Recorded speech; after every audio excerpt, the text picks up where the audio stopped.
Cerita novel romantis. Musuhku membawa benihku. Bab 38. Pengorbanan. Sialan. Daichi mengepalkan tangannya dan ia langsung meninggalkan rumah sakit. Dengan langkah 1000 ia kembali ke hotel dan membereskan semua pakaiannya. Ia harus segera kembali ke Jepang. Sementara itu di rumah sakit, dokter keluar dari ruang operasi tak lama setelah lampu indikator dimatikan. Robert dan Selviana langsung berdiri dan mendekat. Bagaimana? Operasi berjalan dengan lancar dan sukses. Kita hanya perlu menunggu tubuh pasien menerima organ barunya, kata dokter. Lalu bagaimana dengan pendonor? Ia baik-baik saja. Anda bisa bertemu dengan pasien di ruang perawatan setelah kami menyelesaikan semuanya. Saya permisi dulu. Terima kasih, dok. Robert dan Selviana bisa bernafas lega karena operasi berjalan dengan sukses. Sebaiknya kita menunggu di kamar saja, kata Selviana. Kita cari makan dulu. Aku tak mau kamu sakit, kata Robert menggandeng tangan Selviana kemudian membawanya dari sana. Oh ya, di mana Tuan Higuchi? Tanya Selviana. Aku tak tahu. Biarkan saja dan sisanya Win yang akan menyelesaikannya, jawab Robert. 3 hari berlalu, Ryu telah sadar beberapa jam setelah operasi selesai dilakukan. Fokus Robert dan Selviana saat ini hanya Ryu. Bahkan Robert dan Selviana belum menemui Mia lagi untuk sekedar mengucapkan terima kasih. Rencananya mereka akan menemuinya setelah dokter kembali memeriksa apakah ginjal yang diberikan bisa diterima dengan baik atau tidak oleh Ryu. Kami telah melakukan pemeriksaan menyeluruh dan sepertinya semua baik-baik saja. Tubuh Tuan Ryu juga menerima dengan baik ginjal tersebut, kata dokter. Robert dan Selviana tersenyum mendengar kabar itu. Kita harus menemui Nyonya Higuchi untuk mengucapkan terima kasih, sayang, kata Selviana yang selalu mengingatkan suaminya itu. Baiklah, ayo kita menemuinya sekarang, kata Robert. Namun baru saja Robert dan Selviana ingin pergi, tampak sosok Win memasuki ruang perawatan. Hai, Robert. Bagaimana kabar Ryu? Tanya Win. Ia sedang tidur. Dokter mengatakan tubuh Ryu sudah bisa menerima ginjal tersebut dengan baik. Baguslah, kata Win dengan menghela nafas pelan. Kamu mau kemana? Tanya Win.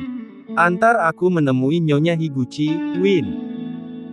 Kami ingin berterima kasih padanya, terlepas bahwa aku telah memberikan saham perusahaan Smith padanya, ungkap Robert. Ia sudah pergi, kata Win. Pergi? Tanya Robert tak percaya.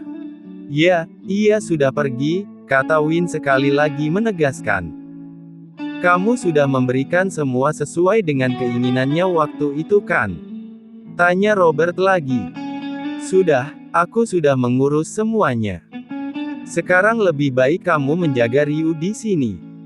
Red tadi mencoba menghubungimu tapi tak bisa. Ia juga akan datang ke sini bersama dengan Onti Gia, kata Win. Baiklah, terima kasih atas bantuanmu, Win. Sama-sama. Oh ya, Win. Apakah akan ada meeting penting dalam waktu dekat ini? Tanya Robert. Sepertinya tak ada yang terlalu penting, kecuali pertemuan dengan Tuan Ruiz, jawab Win. Baiklah, kamu atur semuanya, Win. Kabari aku saja dan aku akan siap. Baiklah.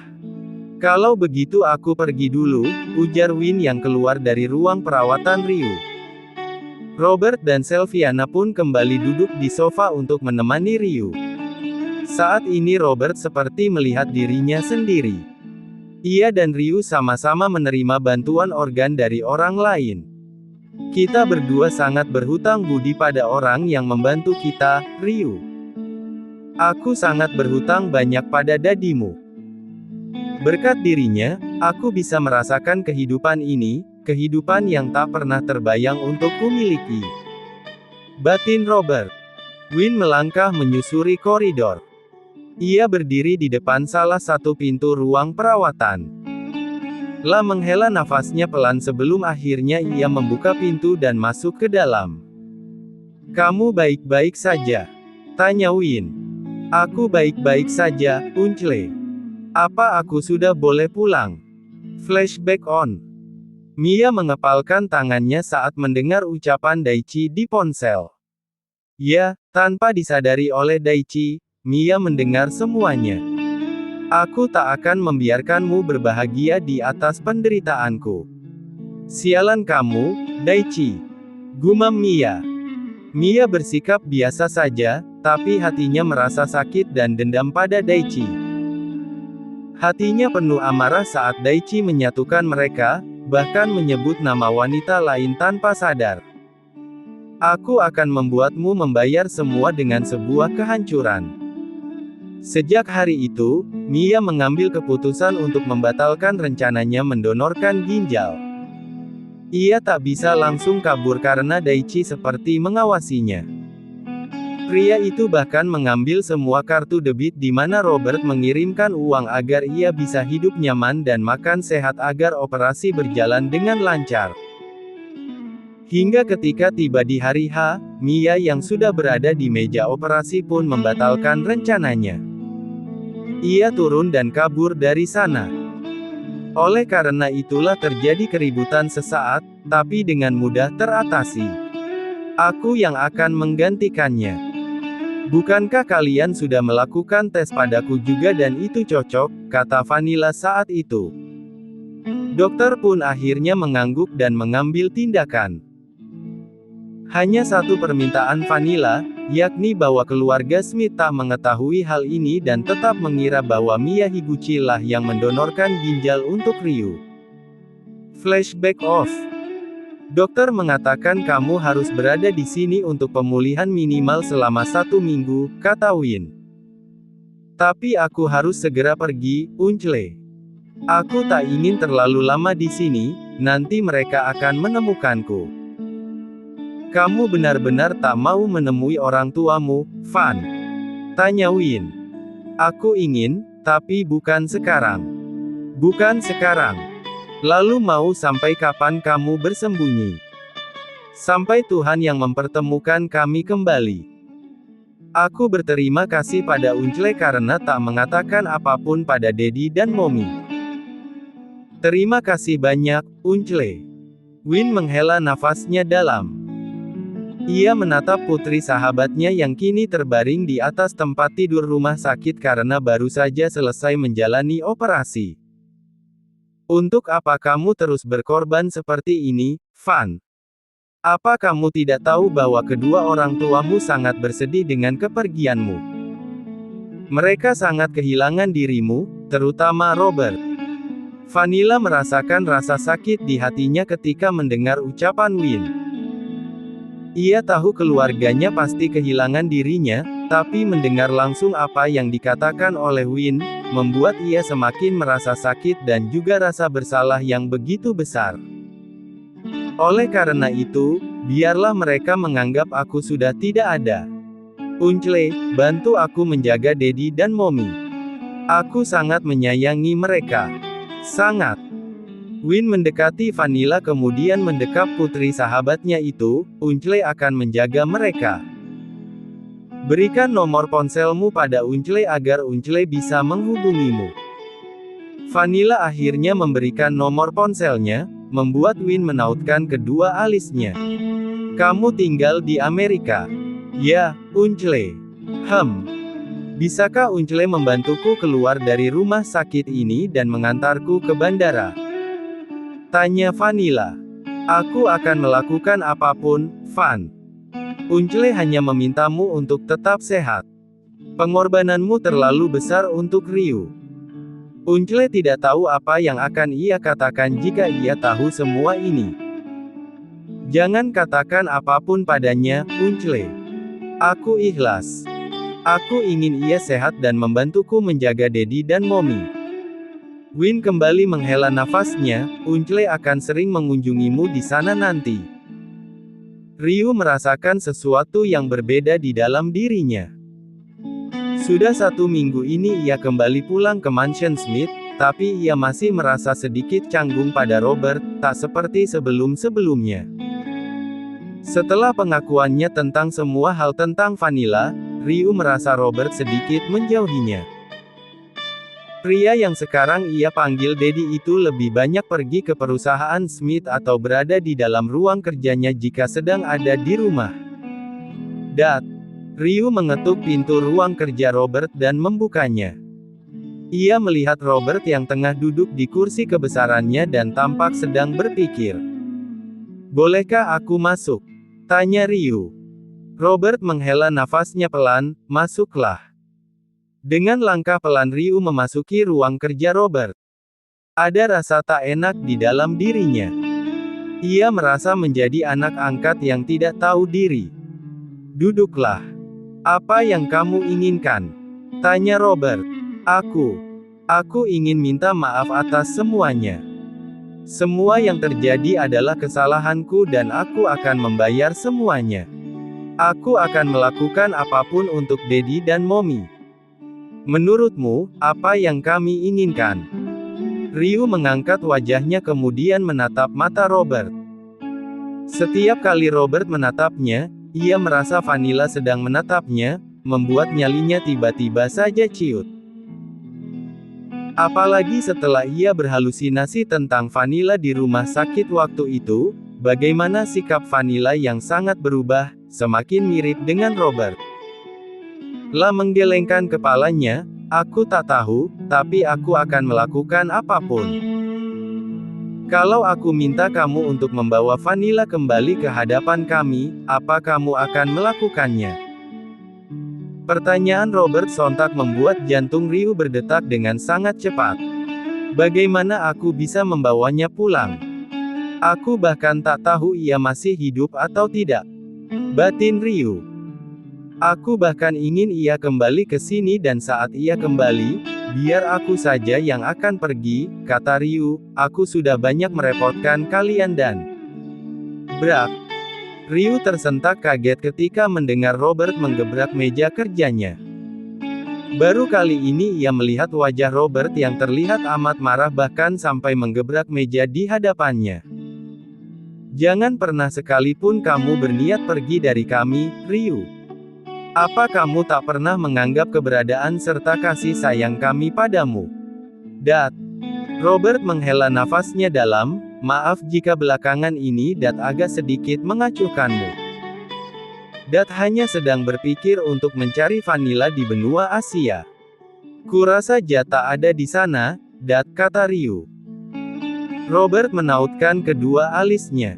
"Entahlah, tapi feelingku mengatakan ia tak ada di sana. Dad, izinkan aku yang mencarinya. Aku akan membawanya kembali ke sini, ke dalam keluarga Smith. Aku yang bersalah, maka aku juga yang harus memperbaikinya," kata Ryu. "Lebih baik kamu beristirahat. Kamu baru menjalani operasi, tak baik jika terlalu lelah." Terima kasih, Dad. Tapi aku akan tetap melakukannya." "Ryu, ada satu hal yang harus kamu ketahui." Ryu kembali menatap mata Robert yang melihatnya dengan tajam namun teduh. "Dadimu tak pernah berselingkuh. Ia adalah pria yang setia dan bertanggung jawab pada keluarga. Tapi, wanita dan anak perempuan yang datang ke sana adalah orang suruhan dari Daichi. Wanita itu sendiri adalah selingkuhannya, sementara anak itu adalah anak dari saudara wanita itu," kata Robert menceritakan kebenarannya ada Ryu. Ia tak ingin Ryu terus menyimpan dendam, sama seperti dirinya dahulu, yang ada akhirnya hanya menimbulkan penyesalan. "Jadi, Dad tidak melakukan itu?" "Tentu saja tidak. Yang ia lakukan hanya bekerja dan bekerja, semua demi kalian keluarganya. Hanya saja Momimu salah paham dan mendapat tekanan dari keluarga. Daichi Higuchi menginginkan perusahaan milik dadimu dan melakukan segala cara untuk menghancurkan dadimu," jelas Robert. Dad Ryu seakan bergemuruh saat mendengar kebenaran yang dikatakan oleh Robert. Selama lebih dari 15 tahun, ia berusaha mengesampingkan kesalahan Dat Park dan melimpahkan kesalahan itu pada anak perempuan yang tak tahu apa-apa, bahkan menyangkut pautkannya dengan Vanilla. Ryu termenung di dalam kamar tidurnya. Ia menatap foto yang ia ambil dari kamar tidur Vanilla. La menatap wajah ceria Vanilla di dalam foto tersebut. Ia juga kembali membalik foto tersebut dan melihat panggilan, Koi, yang disematkan Vanilla untuknya. Sementara itu di benua yang berbeda. "Kamu baik-baik saja, sayang?" tanya Mom Vio. "Aku baik-baik saja, Mom. Semenjak kamu pulang dari liburan, sepertinya kamu terlihat lebih pendiam," kata Mom Flo. Logan, Finn, juga Darius mengangguk-anggukkan kepalanya pelan, tanda menyetujui ucapan Mom Flo. "Mungkin liburannya kurang, soalnya yang ngasih transferannya agak pelit," sahut Finn tanpa rasa bersalah. "Aduh!" teriak Finn ketika Logan kembali menendang tulang keringnya. Sudah sering Logan melakukannya, tapi kali ini tendangannya benar-benar kencang. Apa ia masih emosi karena Alina tidak mau pulang dengannya? Apalagi Alina sudah memiliki seorang anak, yang artinya ia sudah menikah. Batin Finn. "Aku hanya agak kelelahan saja, Mom. Setelah ini aku mau istirahat dulu, mumpung masih libur kuliah," kata Vanilla. "Kamu tak ingin ikut Mommy ke toko?" tanya Mom Flo yang membuka toko kue beberapa tahun belakangan ini, tepatnya setelah kepergian Alina. Mom Flo berusaha meredam kesedihan dan rasa kehilangannya dengan membuat kue. "Kalau aku sudah tak lelah, aku akan menyusul Mommy," kata Vanilla. "Baiklah, tak perlu memaksakan diri. Mommy juga tak akan lama karena Mommy harus menemani Daddy menemui rekan bisnisnya," kata Mom Flo. "Oh ya, Love. Apa kamu bisa menggantikan Daddy untuk pergi menemui Tuan Robert?" tanya Darius. "Aku." Pikiran Logan masih terfokus pada Alina dan ia tak bisa pergi kemanapun. Ia ingin kembali menemui Alina karena hanya wanita itu yang selalu mengisi hatinya. Bahkan jika wanita itu sudah menikah dan bersuami, maka ia akan merebut Alina dari suaminya. "Tak bisa, Uncle. Logan dan aku ada pekerjaan di luar kota yang tak bisa kami tunda. Kami akan sangat sibuk, mungkin hingga 1 bulan ke depan," kata Finn. Ia mengerti perasaan Logan saat ini. Sahabatnya itu pasti ingin kembali menemui Alina, apalagi ia sudah bucin maksimal hanya karena rasa bersalahnya. Darius menghela nafasnya pelan kemudian menatap wajah Logan. Darius merasa ada yang aneh dengan Logan, hanya saja ia belum tahu penyebabnya. Mungkin sebaiknya ia bertanya pada orang kepercayaannya, apalagi sudah lama sekali Darius lebih memperhatikan Florence karena istrinya itu benar-benar terpuruk akibat kehilangan Alina. Untung saja ada Sunny yang membuat istrinya itu terhibur. Baiklah kalau begitu, Dad tidak akan memaksa. Biar Dad dan Mom saja yang akan pergi menemui Tuan Robert. "Memang di mana Dad akan menemuinya?" tanya Logan. "Di London." Lanjut ke bab 39.